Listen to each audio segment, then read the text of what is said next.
إنسان نداس إنسان غريب وقته جو مثلا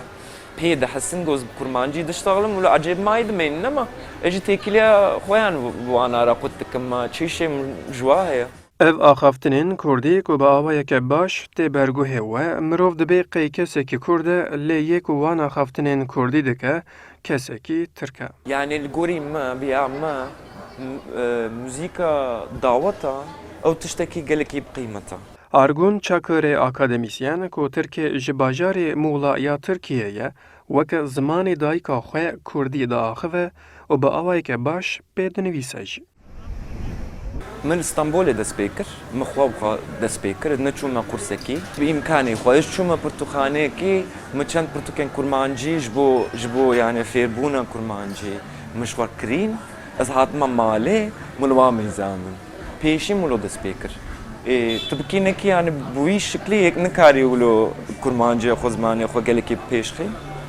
ويجا حتى قوس تشوما نسيبيني اسكارم بيجم كرمانجي قالك يقلس بوبو سمها مملت عادسكر محمد ناسخ وعادسكر مگوكا اوچيا زويچوا بيشم اوچوا تيگوتن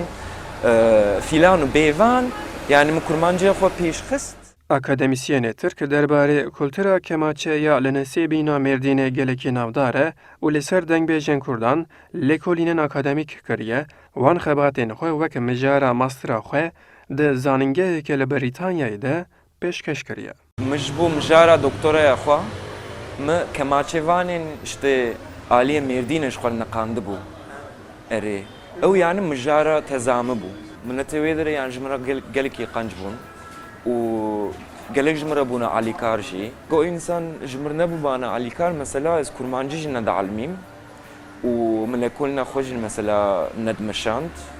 يعني بسايا وانا كي وتشتشيبو Bi gotina Argun, dema ewçûye nisêbînê, xelq matmayî maye ku kesek Tirk hînî Kurdî bûye û bi zimanê Kurdî bi wan re daxive. Argun, heta niha nezanîna zimanê Kurdî bo Tirkan wek eybek binav dike. يعني خدي ري شاش معنا جبركو تشكيلو نديتنا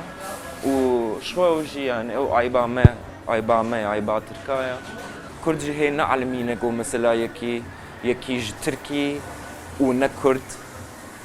بزماني وابشتغلي تدي از انساني جو مثلا جمر بگوتانا يا تشتكي işte كردي نت زمانه كفلان انساني جو ولو بگوتانا اما اشغل دورا خو ناهوينم جو مثلا ترك جو هرنا كردستاني جو يعني بالا خو بدنا سر işte ام بيجن چاندا كردي زماني كردي تبكينه كي نزيكاتي چيبه ليش خو برسكريك او جو ناچن جو هرنجي يعني ندى على منا كرمانجي ونجي مثلا الجوري هرمي الجوري ملتي هرمي دمشن